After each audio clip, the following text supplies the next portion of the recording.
এবং সময়ত খতিবের সাথে শতভাগ সহমত পোষণ করছি এবং তাকে ধন্যবাদ জানাই এরকম চমৎকার একটি কথা বলবার জন্য। জাতীয় মসজিদের খতিবকে জাতীয় ইস্যুগুলোতে ডাকা উচিত, তার মতামত নেওয়া উচিত। দুর্ভাগ্য আমাদের কখনো সেটা করতে দেখা যায় না।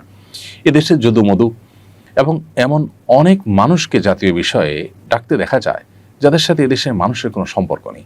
জাতীয় মসজিদের খতিবের সাথে এদেশের লক্ষ লক্ষ কোটি মানুষের সম্পর্ক, সুনিবিড় সম্পর্ক, অগাধ শ্রদ্ধা, ভক্তি, ভালোবাসা। সেই মানুষটার বা সেই চেয়ারে থাকা মানুষটার মন্তব্য বা তাঁর মূল্যায়ন বা তার অভিমত কখনো জাতীয় ইস্যুগুলোতে জানতে চাওয়া হয় না।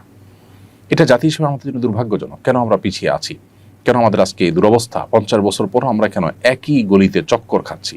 আমাদের সমাজে সাধারণ মানুষের সাথে সম্পর্ক নাই, বিদেশি এজেন্ডার ধারক এইরকম মানুষদেরকে দেখা যায় নীতি নির্ধারণী জায়গায় তাদের ভূমিকা রাখতে। তাদেরকে বারবার তাদের কাছে মাইক ধরা হয়, তাদের দিকে ক্যামেরা ধারণ করা হয়। ইমাম সাহেবদেরকে, ওলামা ইকরামদেরকে বরাবরের মতো ইগনোর করা হয়।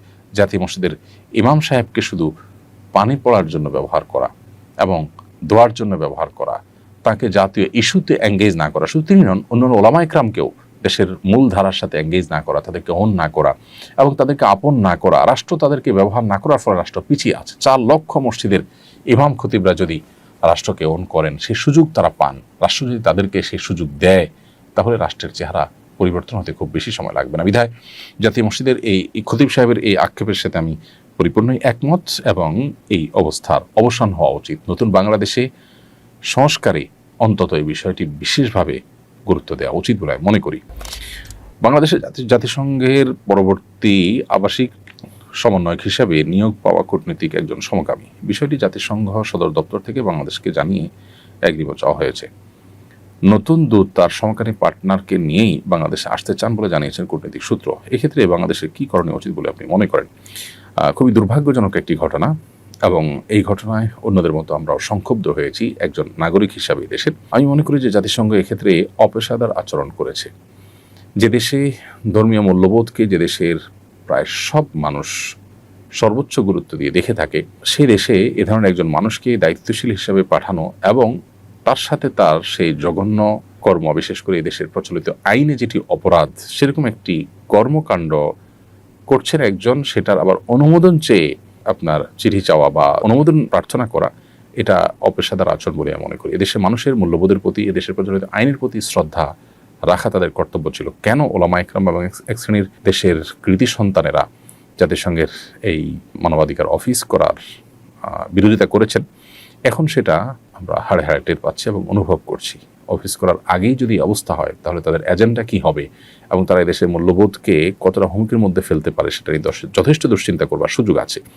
অতএব বাংলাদেশের উচিত প্রচলিত আইনে যেহেতু সমকামিতা অপরাধ, অতএব সুস্পষ্টভাবে প্রকাশ্যে ঘোষণা দিয়ে এরকম কর্মকাণ্ডে লিপ্ত থাকা ব্যক্তি কোনোভাবেই এদেশে তথাকথিত মানবাধিকার এর প্রতিষ্ঠার কাজ করতে পারেন না। তাকে পরিষ্কারভাবে ডিনাই করা উচিত এবং এক্ষেত্রে এদেশের ধর্মীয় এবং সামাজিক মূল্যবোধের প্রতি শ্রদ্ধা দেখানোটা তাদের কর্তব্য ছিল। কিভাবে তারা সেটাকে বৃদ্ধাঙ্গুলি দেখিয়েছে বা কিভাবে সেটার বিরুদ্ধে তারা বাংলাদেশের কাছে প্রস্তাব পাঠিয়েছে, সেটা আসলে বোধের অগম্য।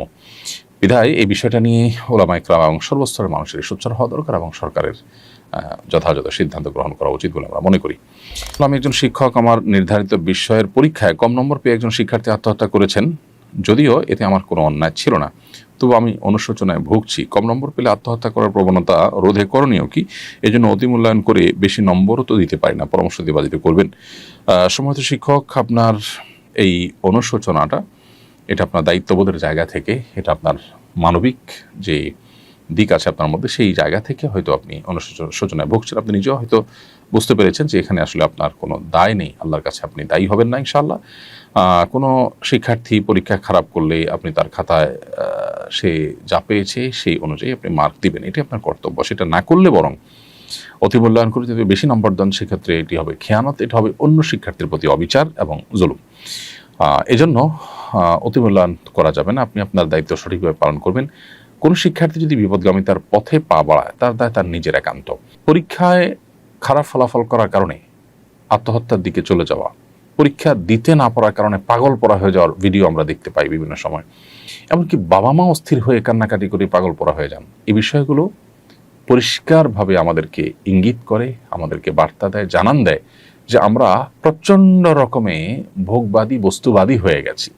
একজন মুসলিম যিনি আখিরাতে বিশ্বাসী, যিনি আল্লাহতে বিশ্বাসী, যিনি কোরআন এবং সুন্নাহয় বিশ্বাসী, তার অবস্থান, তার ক্রিয়াকর্ম কোন অবস্থাতে এরকম হতে পারে না।